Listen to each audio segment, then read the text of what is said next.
Assalamualaikum warahmatullahi wabarakatuh. Alhamdulillahi rabbil alamin. Wa usalli wa usallim ala nabiyyina Muhammadin wa ala alihi wa ashabihi wa man tabi'ahum bi ihsanin ila yaumiddin, amma ba'du. Para hadirat yang dirahmati Allah Subhanahu wa taala, alhamdulillah atas kemudahan dari Allah Subhanahu wa taala. Meskipun cuaca hujan dan angin kencang ya, alhamdulillah kita masih bisa untuk mengisi waktu kita, yang kita berharap itu semoga bernilai ibadah, yang kita itu berharap semoga dijadikan sebagai timbangan pemberat amal soleh kita. Karena para hadirat, amalan kita itu ditimbang, dikalkulasikan, dikumpulkan. Manakah yang lebih berat? Apakah yang lebih berat itu kebaikan? Alhamdulillah. Atau sebaliknya, yang lebih berat itu ternyata hal-hal yang sifatnya buruk. Allah gambarkan, فَأَمَّا مَنْ ثَقُلَتْ مَوَازِينُهُ. Adapun orang-orang yang timbangan amal solehnya lebih berat. Kemudian Allah lanjutkan firman-Nya pada ayat berikutnya, وَأَمَّا مَنْ خَفَّتْ. Dan adapun orang-orang yang timbangannya itu ringan. Ada yang timbangan itu berat, amal solehnya, dan ada juga amal kebaikan tersebut sangat minim sekali.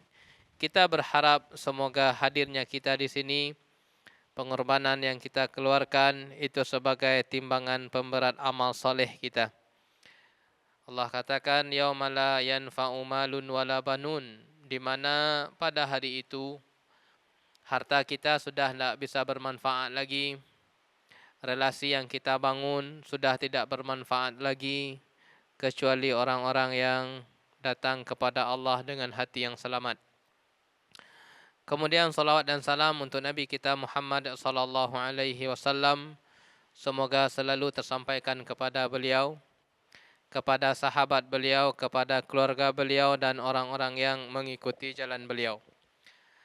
Para hadirat yang dirahmati Allah Subhanahu wa taala, kita lanjutkan membaca kitab Wasiyatus Sugro. Pada pertemuan yang lalu, wasiat yang kedua tentang masalah apa? Amalan yang tersuci ya, amalan yang terbaik setelah amalan wajib. Jawabannya apa secara umum? Secara umum adalah zikir. Nabi katakan sabaqal mufarridun. Orang-orang yang berkesendirian telah mendahului kalian. Bisa jadi sama-sama salat, bisa jadi sama-sama ngaji, akan tetapi ada orang-orang yang telah mendahului. Siapa mereka? Mereka adalah orang-orang yang sering berzikir. Zikir secara, ini ulangan secara kilas. Zikir secara konsep terbagi menjadi dua. Zikir secara lisan dan zikir dengan amal soleh. Zikir secara lisan ada redaksi yang tertentu, ada yang muqayyad dan ada yang mutlak, tidak diikat dengan waktu-waktu tertentu. Zikir yang tidak terikat dengan waktu-waktu tertentu, yang paling afdalnya adalah ucapan la ilaha illallah, karena zikir tersebut bercerita tentang Allah Subhanahu wa taala. Kemudian zikir yang terbaik lagi, amal soleh, adalah hadir kita di majlis ilmu. Itu telah berlalu pembahasan kita. Sekarang kita masuk kepada pertanyaan yang ketiga atau wasiat yang ketiga, yang ditanyakan kepada Syekhul Islam Ibn Taimiyah rahimahullah. Pertanyaan beliau yang ketiga itu adalah tentang masalah arjahul makasib, tentang profesi pekerjaan yang lebih menguntungkan. Artinya, apa ya kira-kira pekerjaan yang bisa menghasilkan keuntungan? Apa cocoknya ya? Profesi saya apa ya kira-kira? Wahai Syekhul Islam, apa yang cocok? Untuk saya lakukan, untuk saya kerjakan sehari-hari. Jenis pekerjaan yang ditanya.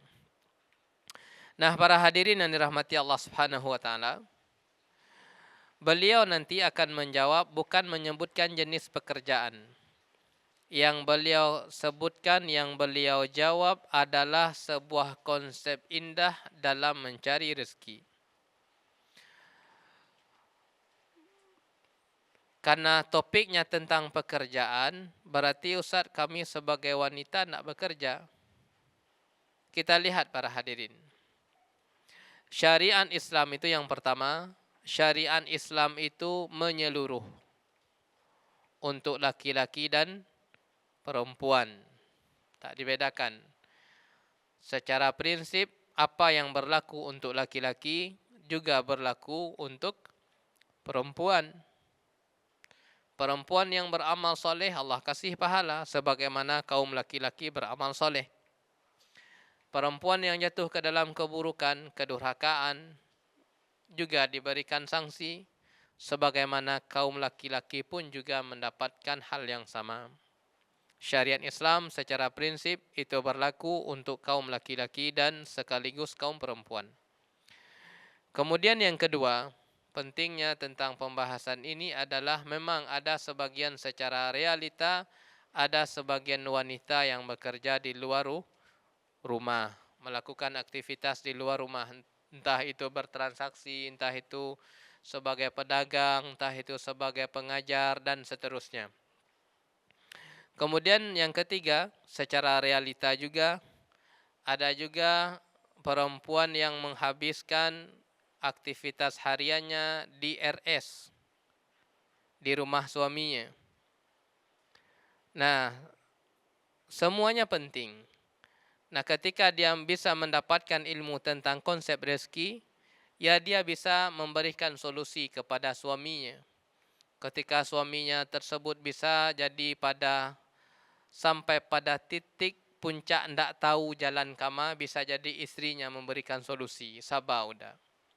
Rezeki kita telah dijatah oleh Allah. Yang penting kita tawakal. Yang penting kita berusaha. Rezeki telah Allah tetapkan untuk kita masing-masing, tidak pernah tertukar. Terkadang para hadirin, suami tersebut butuh kepada solusi, butuh kepada nasihat. Terlebih ketika mendapatkan urusan yang mentok dia. Maka sebagai seorang istri memberikan solusi. Bagaimana bisa mungkin solusi akan diberikan kalau sekiranya istrinya tidak memiliki ilmu? Semakin panas suasana jadinya. Kalau sekiranya memberikan solusi tanpa ilmu. Oh ya, jangan seperti itu, dah kalah kita nanti. Kita lawan aja. Tentu lebih memberikan dampak yang lebih buruk. Baik para hadirin yang dirahmati Allah Ta'ala, kita lihat jawaban beliau. Pertanyaannya apa? Pertanyaan kawan beliau ini. Pekerjaan apa yang lebih menguntungkan? Profesi apa kira-kira? Beliau tidak menjawab jenis pekerjaan. Yang beliau jawab, yang beliau kedepankan adalah bagaimana konsep mencari rezeki. Itu yang beliau jawab terlebih dahulu. Oleh karenanya bagi kita yang identik dengan pencari rezeki dari Allah Subhanahu wa taala, maka beliau mengatakan wa amma arjahul makasib, adapun pekerjaan yang paling utama menguntungkan. Apa beliau katakan? Yang pertama, at-tawakkul 'ala Allah. Yang pertama, prinsip mencari rezeki itu adalah bertawakal. Itu harus ditanamkan terlebih dahulu. Sebelum berpikir mau melamar kemana ya, kesana kemari mau buka apa, tawakal dulu kepada Allah. Serahkan urusan itu semuanya kepada Allah. Sehingga arti tawakal itu para hadirin adalah menyerahkan urusan kepada Allah sekaligus bazlul asbab, sekaligus menempuh sebab-sebab yang syar'i. Ada usaha, ada perbuatan yang diupayakan,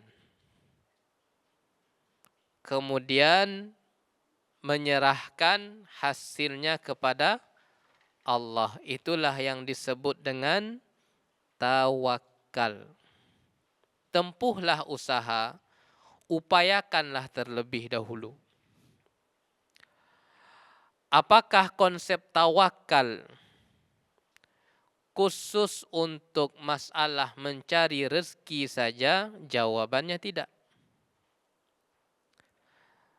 Sehingga para ulama mengatakan kullu amalin min a'malik, seluruh aktivitasmu la budda an tastashiba fihi tawakkul. Mesti engkau harus menghadirkan di situ konsep tawakal. Bukan hanya masalah mencari rezeki saja para hadirin. Sekarang para hadirat mendapatkan masalah apa? Tempuhlah, berupayalah. Wujudkanlah sebab terlebih dahulu. Sakit Ustaz. Iya, tempuh sebab. Nah, kita tersebut bersandar dan berharapnya kepada siapa?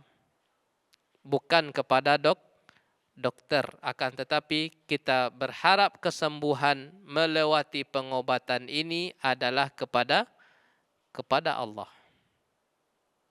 Catatan pertama tentang tawakal. Catatan kedua tentang tawakal, sarana, pekerjaan, usaha tadi itu dilakukan. Wala tata'allaq biha. Akan tetapi jangan sampai engkau bergantung kepada sebab tadi.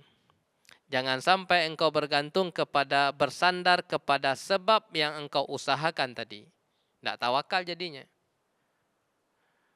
Sudah merasa aman dengan seperti ini. Tidak. Ustaz, usaha sudah di sana sini Ustaz. Atau kalau sakit sudah ditangani 10 tim medis ahli. Tidak pahami. Sarana itu, sebab itu hanya sebatas sebab. Tetap pemberi rezeki, tetap pemberi kesembuhan, tetap pemberi kelapangan, tetap pemberi solusi itu adalah siapa? Allah Subhanahu wa taala. Jangan sampai kita menjadikan sebab itu sebagai sandaran inti hidup kita. Enggak. Orang yang hidupnya digaji, kemudian setelah pensiun itu digaji juga sampai mati, jangan bertahan di situ. Yakini itu hanya sebagai sebab saja. Pemberi rezeki itu tetap siapa? Tetap Allah. Buktinya sebab tidak bisa memberikan hasil, terkadang betapa banyaknya orang yang berobat kepada tim ahli sekalipun namun tidak membuahkan hasil. Sudah berobat ke mana? Sudah berobat ke sana kemari. Kepada spesialis yang paling ahli. Namun terkadang tidak memberikan hasil. Ini membuktikan bahwasanya sebab yang ditempuh yakinilah hanya sebagai sebab semata. Hasil itu tetap di tangan Allah Subhanahu wa taala. Ini tentang konsep tawakal. Jangan dijadikan sebab kita sebagai sandaran. Akan tetapi sebab ikhtiar yang kita lakukan, pahami itu hanya sebatas ikhtiar. Hasil tetap di tangan siapa? Di tangan Allah. Ada orang yang jualan itu kan sebab itu. Apakah terkadang memang tidak ada jual beli sama sekali? Tapi dia telah menempuh apa sebab. Itu yang tawakal. Dah buka ajalah toko itu. Buka ajalah usaha itu. Orang nanti siapa yang datang Allah yang akan gerakkan hatinya. Ini konsep tawakal. Itu yang pertama terlebih dahulu kata beliau. Tawakal kepada Allah. Lakukan sebab sebatas sebab. Kemudian hasil nilainya itu adalah keputusan Allah Subhanahu wa taala. Dalam seluruh urusan kita, hadirkan di situ konsep tawakal. Kemudian yang kedua beliau melanjutkan wathiqatu bikifayatihi. Prinsip yang kedua itu adalah yakin Allah itu mencukupi.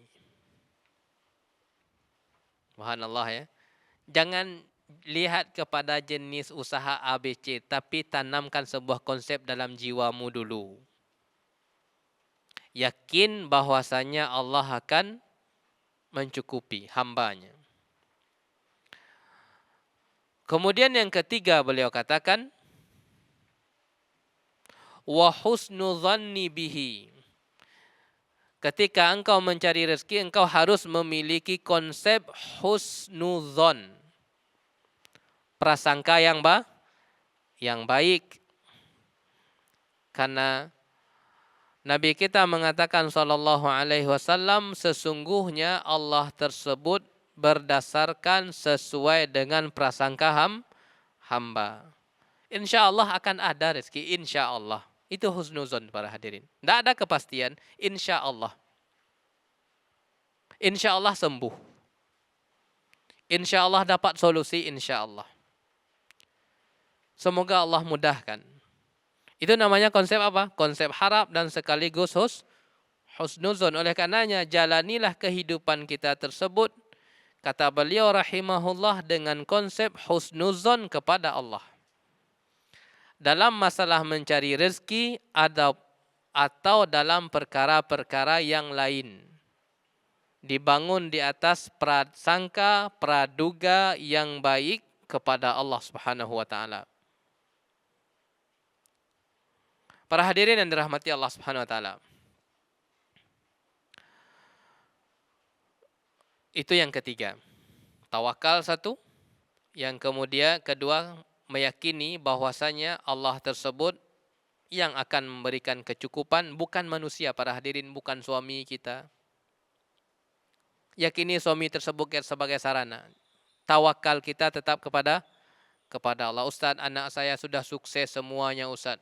Berapa orang? 11 orang sukses semua Ustaz. Ambo tidak khawatir lah Ustaz. Di masa depan ambo Ustaz, jangan seperti itu. Kekuasaan tetap di tangan siapa?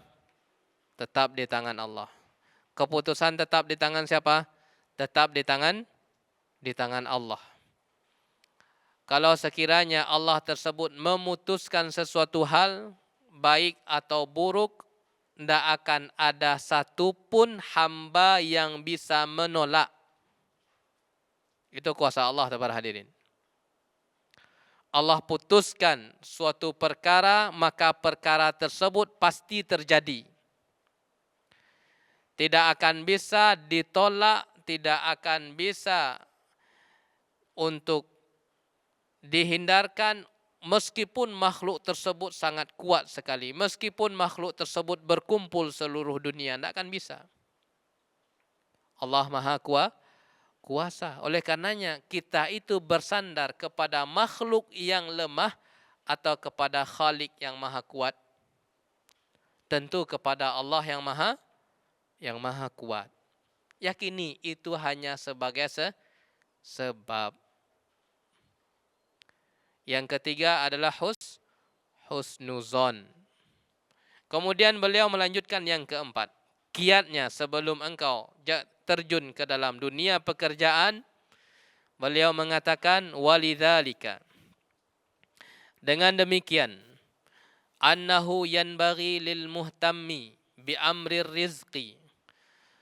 Selayaknya orang-orang yang fokus untuk mencari rezeki, an yalja'a fihi ilallah. Yang keempat, dia kembali kepada Allah dengan ketaatan.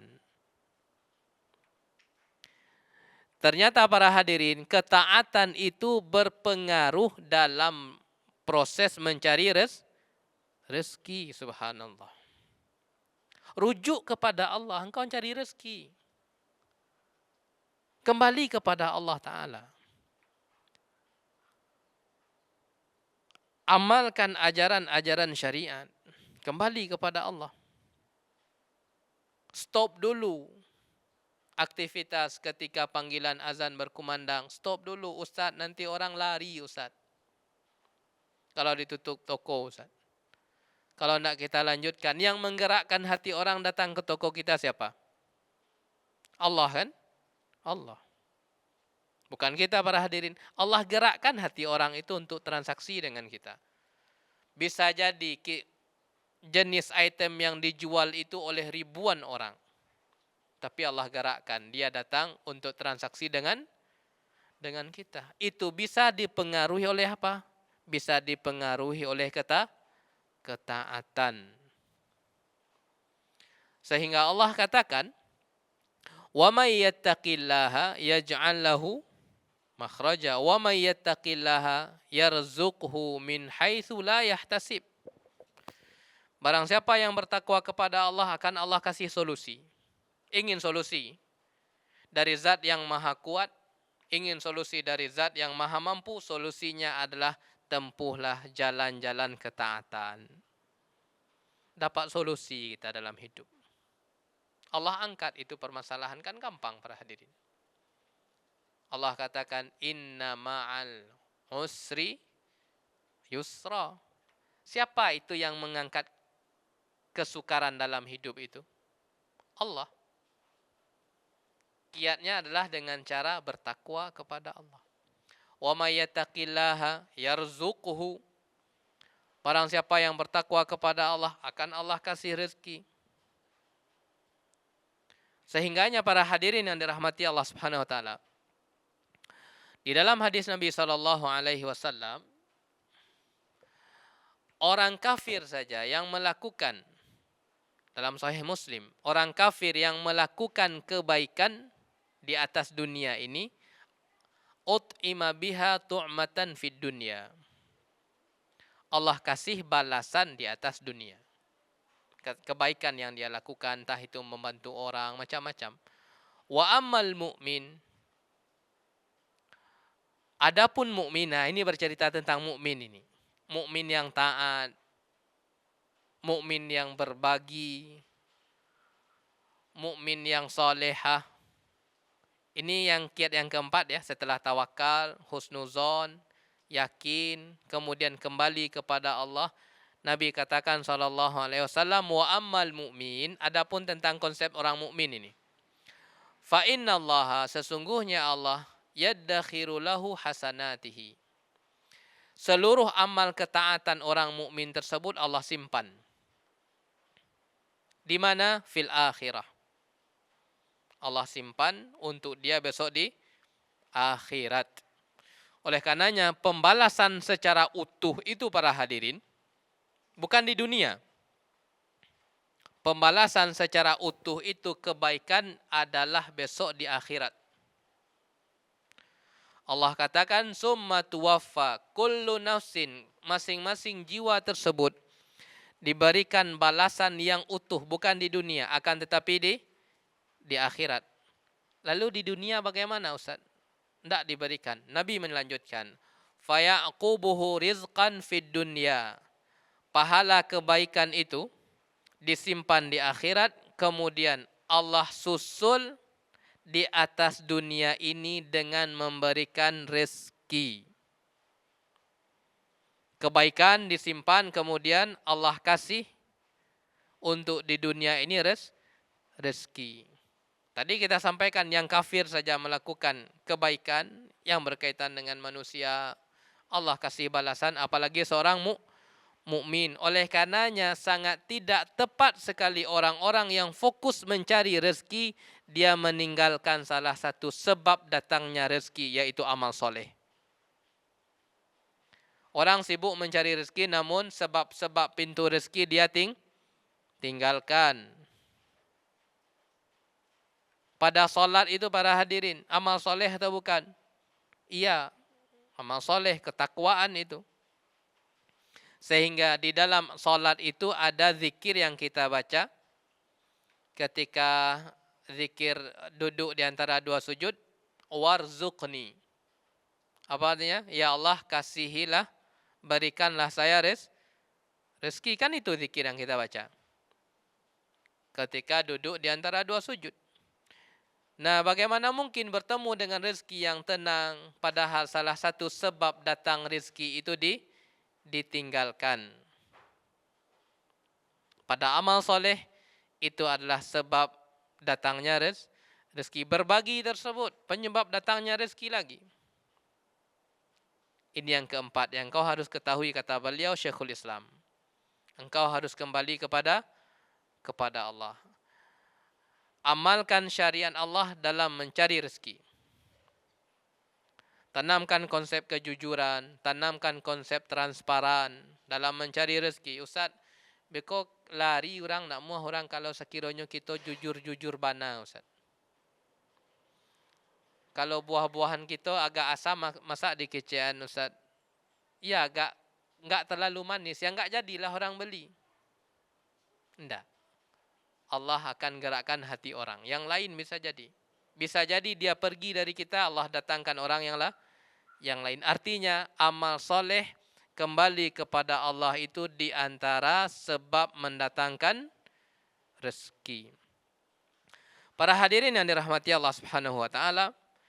Nah, ketika catatan tambahan di sini. Nah, ketika rezeki itu datang, diberikan kemudahan, diberikan kelancaran, maka jangan dihadirkan ini disebabkan amal soleh saya yang kemarin. Bala keindah Ustaz, solat malam rajin, bersedekah rajin, solat rajin, banyak kelancar rezeki. Jangan seperti itu. Itu namanya apa? Rekomendasi diri. Fala tuzakku anfusakum. Jangan kalian rekomendasikan diri kalian bahwasanya diri kalian tersebut telah bersih. Jangan. Kenapa demikian? Kalian tidak bisa untuk menghukumi diri kalian. Jangan kalian menghukumi sesuatu kalian yang tidak tahu. Huwa a'lamu. Yang tahu tentang bertakwanya itu adalah Allah Subhanahu wa taala. Oleh karenanya kita harus seimbang. Memang betul di antara sebab datangnya rezeki adalah dengan jalur ketakwaan. Ketika dapat rezeki, jangan sampai kita mengatakan ini disebabkan kesolehan saya. Ini rezeki anak soleh. Anak soleh. Kita telah menghukumi. Yang lebih mengetahui itu siapa? Allah Subhanahu wa taala. Baik, ini yang keempat. Yang kelima, yang harus dihadirkan bagi orang-orang yang mencari rezeki Allah Subhanahu wa taala, wa yad'uhu. Ikutkanlah, sertakanlah proses mencari rezeki itu dengan konsep berdoa. Subhanallah ya. Tadi kita sampaikan para hadirin, Syekhul Islam tidak menyebutkan jenis pekerjaan. Engkau harus menjadi tukang kayu, engkau harus menjadi seorang hakim. Beliau tidak mengatakan. Beliau ingin menyampaikan sebuah konsep dalam mencari rezeki. Ini dulu didudukkan. Sehingga ketika apapun profesi engkau, selama itu halal maka silahkan, lakukanlah. Yang terpenting hadirkanlah itu 5 unsur dalam mencari rezeki. Tawakal. Yakin Allah akan mencukupi. 2. Berhusnuzon. Kemudian lakukan ketaatan. Kemudian yang kelima berdoa. Nah, dengan demikian para hadirin, meskipun ibu-ibu mungkin tadi kita sampaikan menghabiskan ubudiyahnya di rumah suaminya, sampaikanlah kepada suami.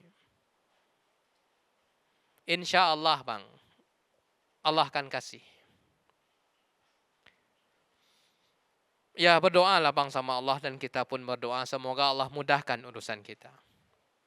Karena komponen mencari rezeki diantaranya apa? Doa kan? Berdoa kita kepada Allah. Nah ibu-ibu kan sudah mengetahui. Meskipun ibu-ibu tersebut di rumah menghabiskan waktunya untuk ibadah kepada Allah ini. Ketika suami tersebut berada pada titik yang buntu, maka tawakal kita, bismillah. Ayo kita ubah konsep ketaatan kita kepada Allah. Kayaknya ada yang cacat dalam ibadah kita ini. Kayaknya ada yang cacat proses kita mencari rezeki. Bisa jadi kita tidak jujur. Bisa jadi ada di situ pelanggaran-pelanggaran syariat. Sehingga Allah kasih ingat. Allah sempitkan agar kita cross check. Allah sempitkan agar kita bisa kembali. Karena Ibnul Qayyim rahimahullah mengatakan ketika Allah itu menginginkan kebaikan untuk seorang hamba, ibtalahu. Allah berikan ujian. Di balik itu Allah ingin kebaikan agar seorang hamba yang diberikan ujian ini bisa dia cross check. Apa kesalahan? Ya bisa jadi ujub kemarin, bisa jadi takabur kemarin. Tenang sajalah, urusan lancar. Wah kan punya tim yang super ahli sadalahnya. Bisa jadi Allah wujudkan gagal semua. Karena lupa tawakal. Allah menginginkan demikian kebaikan. Baik para hadirin yang dirahmati Allah Subhanahu wa taala. Ada 5 prinsip komponen dalam masalah mencari rezeki. Dalilnya adalah sabda Nabi sallallahu alaihi wasallam. Beliau mengatakan kullukum, hadis riwayat Muslim ya. Kullukum ja'iun. Wahai hambaku, setiap kalian itu ja'iun. Itu lapar semua. Kalau lapar para hadirin dapat rezeki makan enggak berarti? Enggak. Illa man at'amtuhu, kecuali orang-orang yang aku kasih makan. Lalu bagaimana? Fastat'imuni, engkau tersebut berdoalah kepadaku untuk diberikan makan. Ut'imkum, niscaya saya akan memberikan kalian. Nah inilah yang luput sama kita para hadirin. Kita selalu mengandalkan kemampuan kita, luput dari doa. Jelaskan doa, nampak sekali ya. Semua kalian tersebut dalam kondisi lapar. Kenapa kalian kenyang? Rezeki yang aku berikan. Mintalah sama aku kata Allah. Fastat'imuni, mintalah sama aku makan. Ut'imkum, niscaya akan aku kasih. Memang para hadirin makanan tidak akan turun dari langit. Ting. Muncul di atap kita ambil, tidak seperti itu.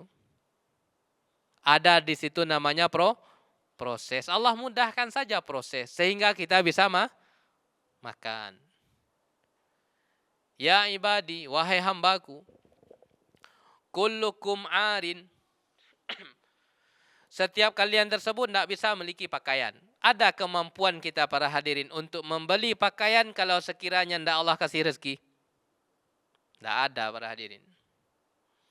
Ada kira-kira kemampuan kita untuk membeli makanan yang paling murah sekalipun. Kalau tak Allah kasih rezeki, mampu nak kita beli? Tidak akan mampu. Adakah kemampuan kita untuk membeli pakaian yang paling murah sekalipun? Andai sekiranya tidak Allah kasih rezeki, tidak akan bisa. Meskipun itu harga pakaian yang paling murah sekalipun, andai sekiranya tidak Allah kasih rezeki, kita tidak akan berpakaian sampai hari ini. Andai sekiranya ndak Allah kasih rezeki, kita ndak akan bisa makan sampai hari ini para hadirin. Siapa itu? Itu Allah yang kita sembah. Yang kasih kita rezeki sehingga kita bisa makan. Yang kasih rezeki kepada kita sehingga kita bisa beli pakaian. Allah Maha Rahmat para hadirin. Bahkan dipanggil, ya ibadi, wahai hamba-hambaku. Kalian tuh tidak ada apa-apanya. Kalian bisa kelaparan. Kalian bisa kedinginan, tidak memiliki pakaian. Itu semua kalian dapatkan, kalian kenyang. Kalian punya pakaian yang berjuta macam merek. Bukan selusin merek ya, tapi 1001 merek ada sama kita. Itu dari siapa? Itu ternyata dari Allah Subhanahu wa taala. Fastaksuni aksukum. Mintalah kepadaku akan aku kasih. Nah, ini para hadirin yang dirahmati Allah Subhanahu wa taala, ini apa? Komposisi doa dalam mencari rezeki. Kan telah Allah sampaikan, minta kepadaku aku kasih makan kalian. Minta kepadaku akan aku kasih pakaian. Para hadirin yang dirahmati Allah Subhanahu wa taala. Jangan lupa seluruh para pencari rezeki berdoa kepada Allah Subhanahu wa taala. Di samping melakukan amal ketaatan, tunduk dan patuhlah kepada syariat, akan Allah berikan jalan. Karena tadi kita sampaikan, sesungguhnya Allah tersebut akan memberikan solusi bagi orang-orang yang bertakwa. Oleh karenanya para hadirin, jangan sampai kita terjebak mencari rezeki Allah pada pekerjaan yang dilarang dalam syariat. Tinggalkan secara bulat bahwasanya itu bukan sebab rezeki yang berkah. Baik, kita lanjutkan perkataan beliau. Dalil tentang doa lagi ya. Wa fi ma rawahu Tirmidzi. Terkadang kita lemah dalam berdoa. Kita lemah dalam berharap. Kita itu seringnya berharap kepada hal yang kasat mata. Kita itu seringnya mengandalkan kepada hal yang kasat mata. Nampak fulan sering membantu kita, nah kita berharapnya ke dia, ngadunya ke dia. Lupa ngadu kepada siapa? Lupa ngadu kepada Allah, itu kekurangan kita. Kalau kita sakit, ingatnya langsung sama dokter yang itu. Bawa aja langsung ke dokter, dah selesai perkara. Melupakan doa, ya semoga Allah sembuhkan, nah, semoga Allah sembuhkan. Yuk kita pergi ke dokter. Semoga Allah angkat penyakit. Yang pertama itu adalah melibatkan mengingat Allah Subhanahu wa taala. Hadis yang diriwayatkan oleh Al-Imam Tirmidzi, membiasakan doa kita. Membiasakan connect pertama kita ketika mendapatkan kesusahan itu, kita terhubung dengan Allah terlebih dahulu. Bukan dengan manusia. Betapa seringnya kita ketika kita mendapatkan kesempitan terkonek langsung kepada manusia si A, si B, si C. Padahal si A, si B, si C itu hatinya di tangan siapa? Hatinya di tangan Allah. Kenapa kita tidak ngadu kepada pemilik hati yang bisa membolak-balikkan? Karena itu seringlah lalai. Kita pun terkadang demikian para hadirin, langsung terkonek kepada manusia, melupakan Allah Subhanahu wa taala. Kenapa kita tidak mengadu, ya Allah semoga Engkau mudahkan urusan hamba ya Allah. Baru kita cari solusi ke si A, ke si B. Setelah kita punya dasar menyandarkan diri kepada Allah. Allah sampaikan dalam hadis riwayat Tirmidzi dari sahabat Anas radhiyallahu taala anhu qala Rasulullah sallallahu alaihi wasallam. Ini menunjukkan bahwasanya doa itu para hadirin, beliau Syekhul Islam ingin menyampaikan, jangan kalian memandang bahwasanya berdoa itu adalah pada perkara-perkara besar menurut pandangan kalian. Kalian sering berdoa ketika menghadapi perkara besar menurut pandangan kalian, enggak. doa itu pun juga berlaku pada hal yang paling kecil menurut pandangan kalian pun. Tetap kalian berdoa. Sehingga beliau membawakan hadis riwayat Al-Imam Tirmizi, Rasulullah sallallahu alaihi wasallam bersabda, "Liyas'al ahadukum rabbahu hajatahu kullaha." Nabi kita mengatakan hendaklah masing-masing kalian yas'al, meminta rabbahu kepada Rabb dia. Kita punya Rabb para hadirin. Kita punya Allah yang mendengar. Sehingga nama Allah apa? Sami', yaitu maha mendengar. Kita punya Rabb yang bernama Al-Qawi, yang maha kuat. Qadir, yang maha kuat. Aziz, yang maha mampu, yang maha mulia. Kita punya Rabb. Sehingga Nabi mengatakan, kalian itu memintalah kepada Rabb kalian. Apa yang diminta? Hajatahu kullaha. Seluruh hajat kalian, semua hajat kalian itu ngadulah kepada Allah. Ini sebagai bukti kita sampaikan tadi bahwasanya konsep doa itu tidak hanya dikhususkan pada perkara-perkara yang besar menurut pandangan kita. Sampai-sampai Nabi mengatakan hatta syas'ana lihi idza inqata'a, sampai-sampai tali sandalmu yang putus itu berdoalah kepada Allah agar Allah berikan kemudahan. Menurut pandangan kita, kalau sekiranya tali sandal yang putus itu perkara yang ringan atau perkara yang besar para hadirin? Perkara yang ringan. Nabi mengatakan hadirkan doa, mohon kemudahan kepada Allah. Karena prinsipnya fa innahu illam yuyassirhu lam yatayassar. Karena repotnya kalau sekiranya Allah itu tidak kasih kemudahan pada perkara-perkara yang kita anggap enteng pun sekalipun, kalau tidak Allah kasih kemudahan, tidak bertemu dengan namanya kemudahan. Meskipun itu perkara yang ringan menurut pandangan kita.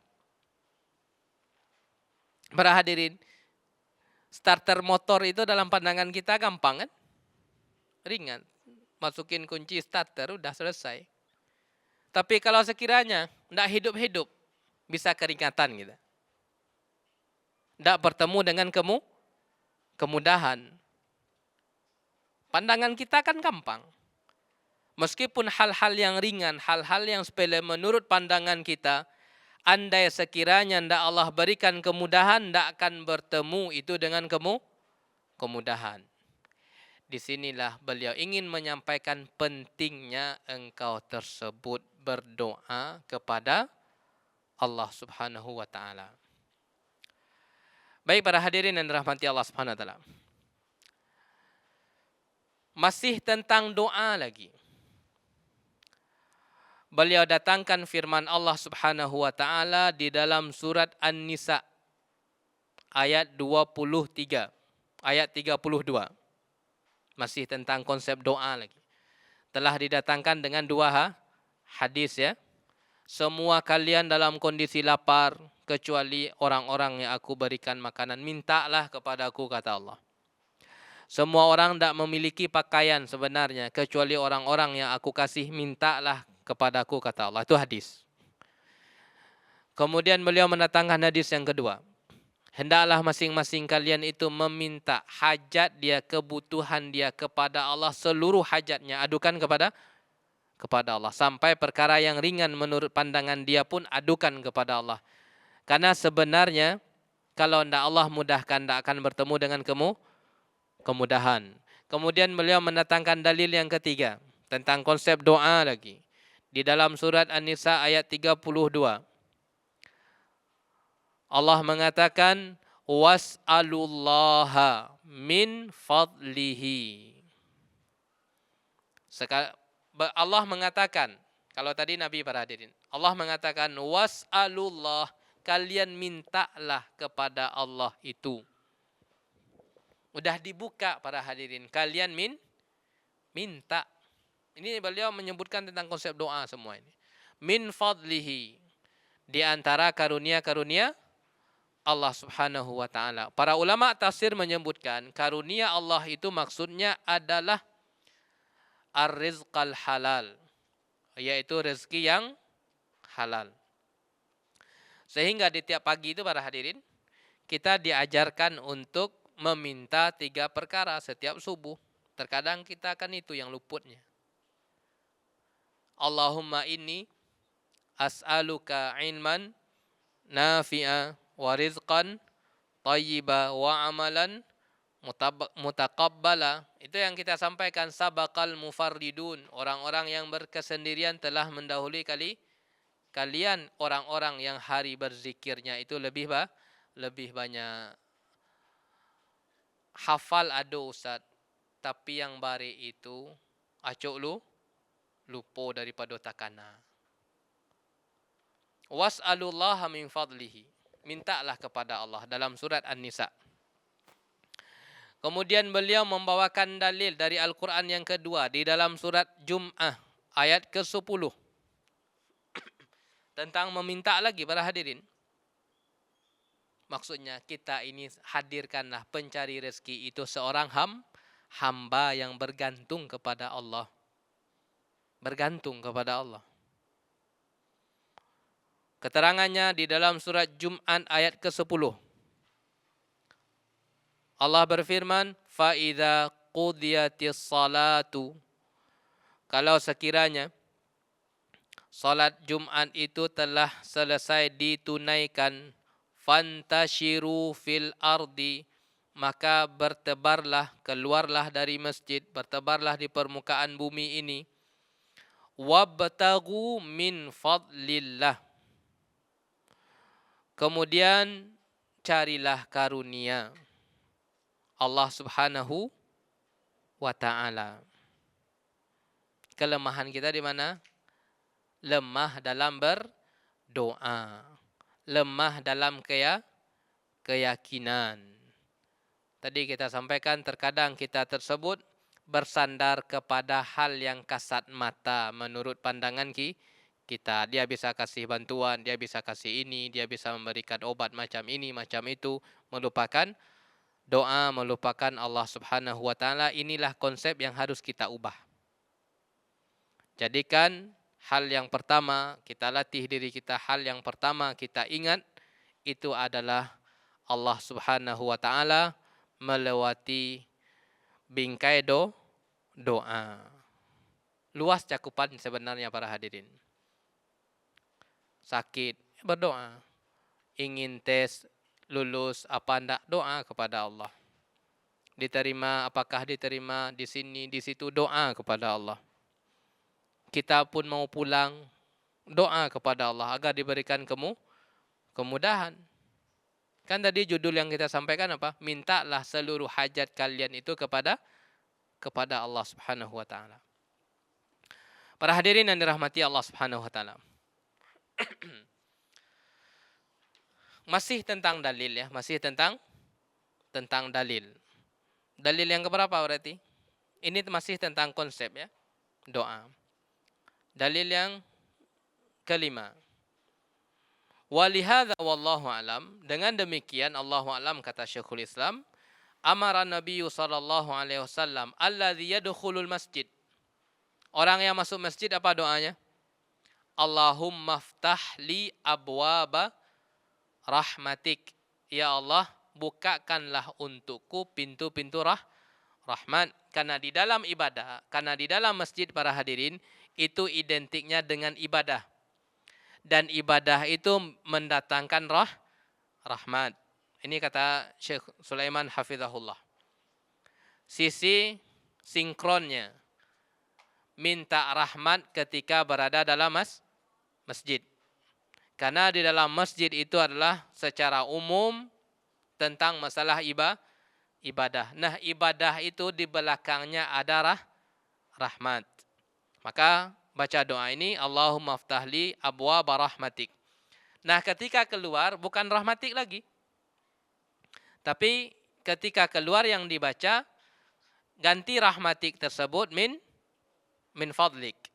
Allahumma inni as'aluka min fadlik. Kalau keluar. Kenapa demikian? Kalau orang itu telah keluar masjid, dia akan masuk ke dalam dunia kerja. Dia akan masuk ke dalam masalah urusan dunia telah dia tinggalkan masjid tadi yang itu ada rahmat di situ. Sekarang dia ingin memasuki perkara dunia yang dia minta apa? Yang dia minta karunia engkau ya Allah yang ada di bumi. Beda redaksi doanya antara masuk dengan keluar. Min fadlik, itulah karunia engkau. Karena orang yang keluar dari masjid tadi adalah orang-orang yang akan masuk ke dalam urusan dunia, minta rahmat. Para hadirin yang dirahmati Allah Subhanahu wa taala. Dalil yang selanjutnya, benarkan konsep engkau dulu, kata beliau. Itu yang maksud. Sehingga beliau mendatangkan banyak dalil. Sekarang di dalam surat Al-Ankabut, ayat ke-17.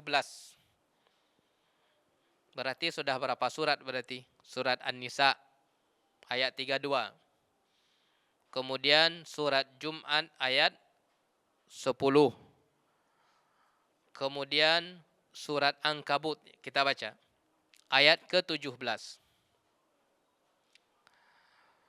Wa qad khala al-Khalil sallallahu alaihi wasallam fabtaghu indallahir rizqa. Carilah, mintalah di sisi Allah itu adalah rezeki. Wa'buduhu,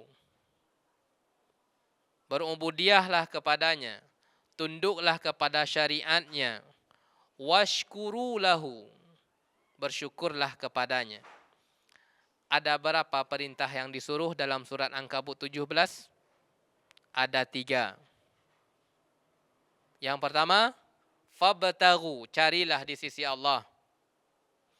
Yang kedua, wa'buduhu, ubudiahlah kepadanya. Yang ketiga, washkuru lahu, bersyukurlah. Para ulama tafsir mengatakan ada keterkaitan kemudahan rezeki dengan ibadah dan pintu syukur. Subhanallah. Ada keterkaitan antara rezeki itu dengan masalah ibadah. Ada keterkaitan rezeki itu dengan masalah syukur. Sehingga Allah katakan apa? La in syakartum la azidannakum. Kalau kalian itu bersyukur, pasti akan aku tambah. Bagaimana kiat bersyukur dalam masalah rezeki itu? Saat katakan ini adalah karunia Allah semata. Berhasil ini dan itu ya, ini karunia Allah semata. Sebagaimana yang dikatakan oleh Nabi Sulaiman alaihissalam, hadza min fadli rabbi. Ini sebenarnya semua yang aku dapatkan ini murni karunia Allah Subhanahu wa taala. Itu orang-orang yang bersyukur ketika mendapatkan rezeki. Ketika mendapatkan suatu hal yang dia inginkan dapat dia tidak menyandarkan terlebih dahulu kepada kinerja dia yang keras. Bagaimana enggak Ustaz, kita siang dan malam kok promo. Bagaimana enggak kita membangun teamwork, kerja sama yang indah, yang bagus. Bagaimana tidak? Itu menyandarkan. Yang kita ingat usaha kita. Itu mirip dengan perkataan Qarun yang mengatakan qala innama utituhu ala ilmin indi. Sesungguhnya aku mendapatkan ini karena skill aku sebenarnya. Akan tetapi berucaplah seperti ucapan Nabi Sulaiman yang mendasari hadza min fadli rabbi, sesungguhnya ini adalah murni karunia Allah Subhanahu wa taala. Jadi sangat terikat sekali para hadirin dalam surah Ankabut ini. Carilah, kemudian ubudiahlah. Carilah dan kemudian bersyukur. Sinkronnya rezeki tersebut dipengaruhi oleh masalah ibadah. Rezeki tersebut dipengaruhi oleh rasa syukur. Subhanallah. Para hadirin yang dirahmati Allah Subhanahu wa taala. Kemudian beliau mengatakan, fal isti'anatu billah, memohon pertolongan kepada Allah. Beliau masih menggunakan konsep sadari pencari rezeki manusia itu hamba. Hamba memiliki keterbatasan, ngadu kepada Allah. Beliau ulang. Agar yang membaca tulisan beliau tersebut nyangkut di hatinya. Bukan satu dalil yang beliau bawa, bukan dua dalil yang beliau bawa, berbagai macam dalil. Dari hadis berapa tadi beliau sampaikan tentang konsep doa. Dari hadis berapa tentang konsep berharap, kemudian beliau datangkan. Kemudian beliau ulang lagi. Fal isti'anatu billah. Engkau itu memohon pertolongan kepada Allah. Wallaja'u ilaih, dan kembali kepadanya. Fi amrir rizqi, dalam perkara rezeki. Wa ghairihi, dalam selain perkara rezeki. Isti'anah, meminta kemudahan dan kembali kepada Allah dalam perkara rezeki dan selain perkara rezeki, kata beliau. Berarti dalam bab ibadah pun kita butuh kepada namanya isti'anah,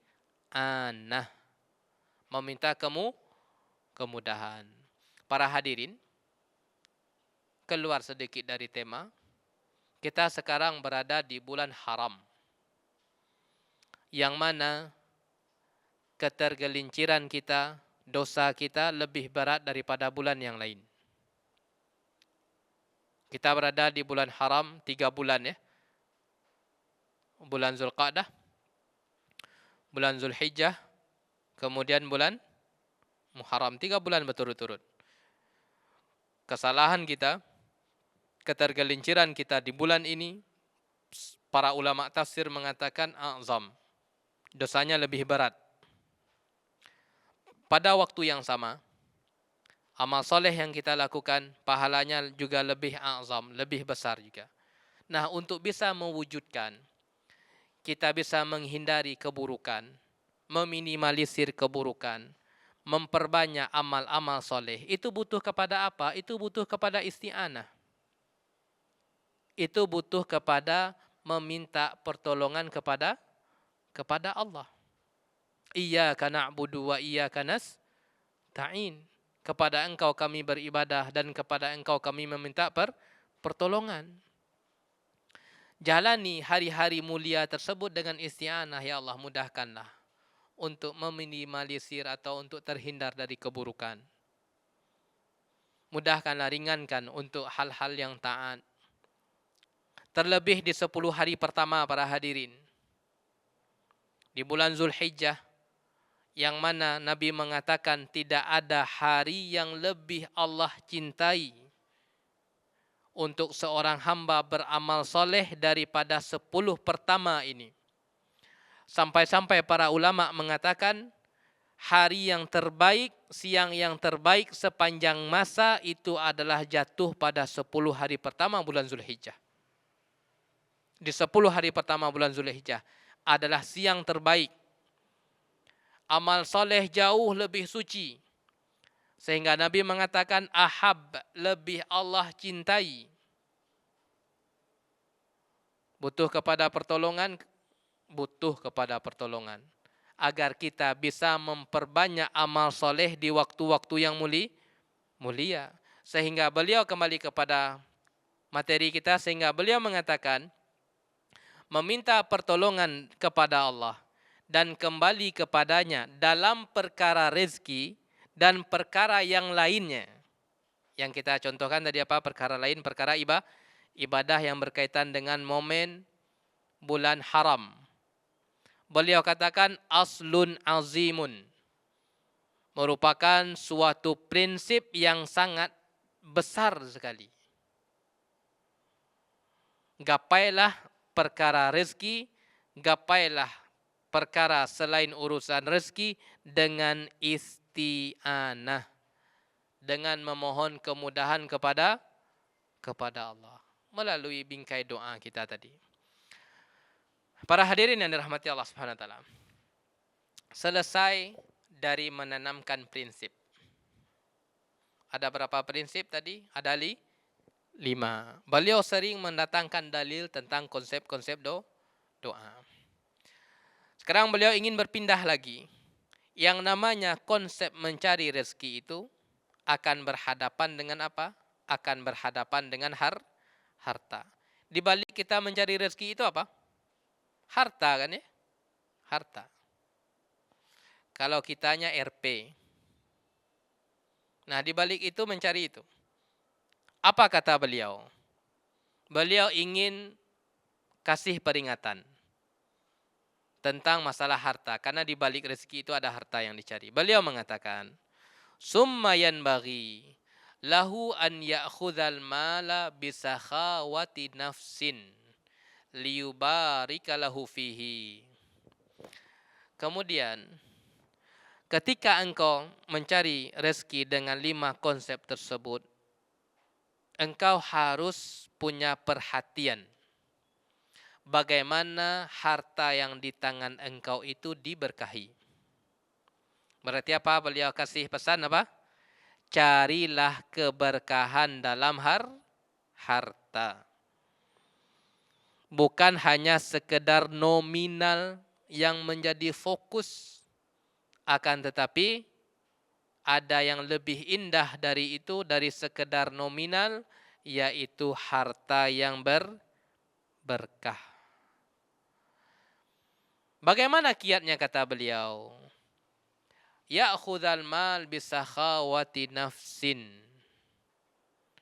Engkau itu mengambil harta dengan hati yang bersih, dengan jiwa yang bersih. Bagaimana jiwa yang bersih? Jangan sampai masuk ke dalam harta kepemilikan kita harta yang tidak halal. Jangan terpedaya dengan nominal sehingga kita sudah tidak memperdulikan halal dan haramnya.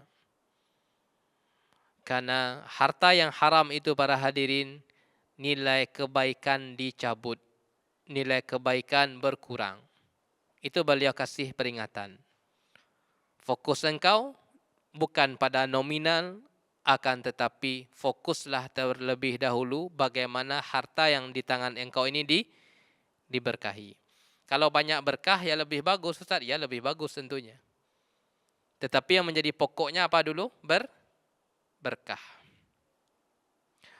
Wala ya'khuzuhu bi isyrafin wa hala'in. Ini beliau peringatan.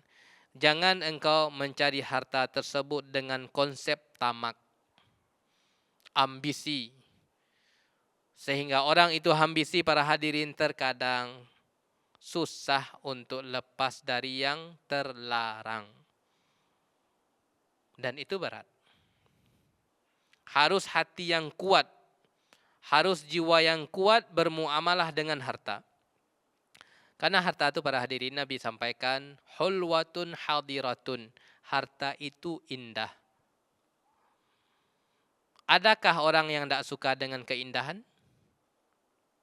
Kayaknya tidak ada ya. Ustaz Ambo tidak suka yang indah-indah itu Ustaz. Tidak ada para hadirin. Innal mala hudratun. Ini hijau, indah. Hulwah dan manis.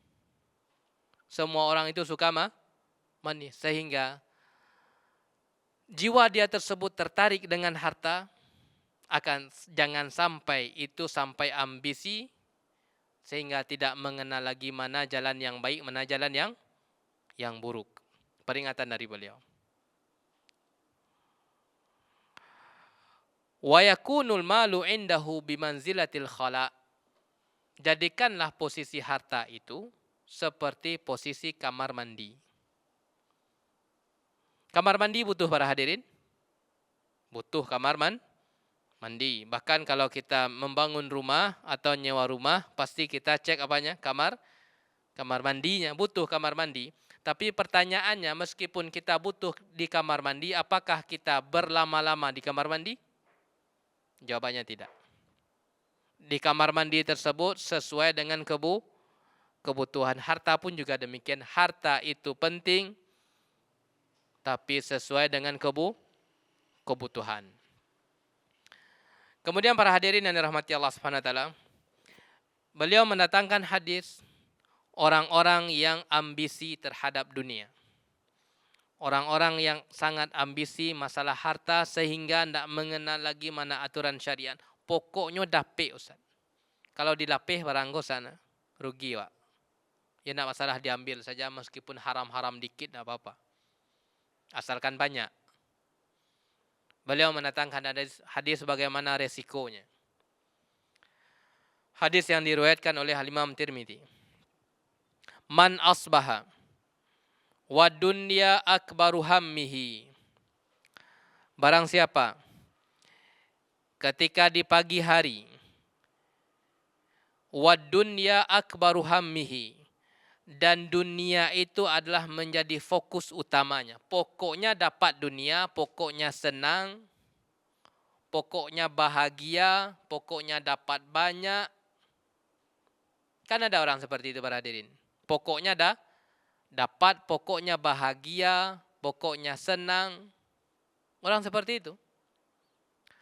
Bagaimana Allah memberikan balasan? Syattatallahu alaihi syamlahu wa farraqa alaihi dai'atahu. Maka Allah cerai-beraikan urusan dia. Tenangkah orang yang sebenarnya seperti itu? Jawabannya tidak, karena Allah telah mengatakan, Allah telah memberikan hukuman, akan Allah cerai-beraikan urusan. Selama kapan itu? Selama pokoknya. Tanpa mempertimbangkan aturan syariat. Pokoknya seperti ini akibatnya. Urusan mereka tidak ada yang selesai. Kebahagiaan Allah cabut. Akan tetapi sebaliknya. Waman asbaha wal akhiratu akbaru hammihi. Barang siapa yang fokusnya akhirat, dia menjadikan tujuan inti dari pekerjaan dia itu adalah berkaitan dengan akhirat. Bisa kasih nafkah, itu kan akhirat para hadirin. Bisa menjaga diri dari minta-minta, itu kan akhirat. Kemudian ketika berhadapan dengan perkara yang haram, dia tinggalkan, itu kan akhirat. Ndak, ambo nak mau ikut. Napa ake dosa kete ndak. Itu ada unsur yang terlarang di situ. Itu orang yang mendahulukan akhirat. Saya mau ubudiyah dulu kepada Allah. Saya mau salat dulu. Sedang kerja ini, tunggu dulu. Saya mau salat. Itu akhirat. Didahulukan. Bagaimana Allah membalas? Nabi menyampaikan, jama'allahu alaihi syamlahu. Allah satukan urusannya. Allah kuatkan dia. Allah tegarkan dia. Allah kokohkan dia. Kalau yang tadi bagaimana Allah membalas? Allah cerai-beraikan. Orang-orang yang tidak mempertimbangkan aturan syariat. Para hadirin, ini teori. Di lapangan berat untuk dilakukan. Sehingga kembali kepada topik tadi, meminta pertolongan dalam perkara rezeki, dan selain rezeki itu merupakan intisari pokok. Minta kemudahan. Itu kan bermula dari hati para hadirin. Hati tidak mau, hati mau, Allah yang mengaturnya, minta kemudahan.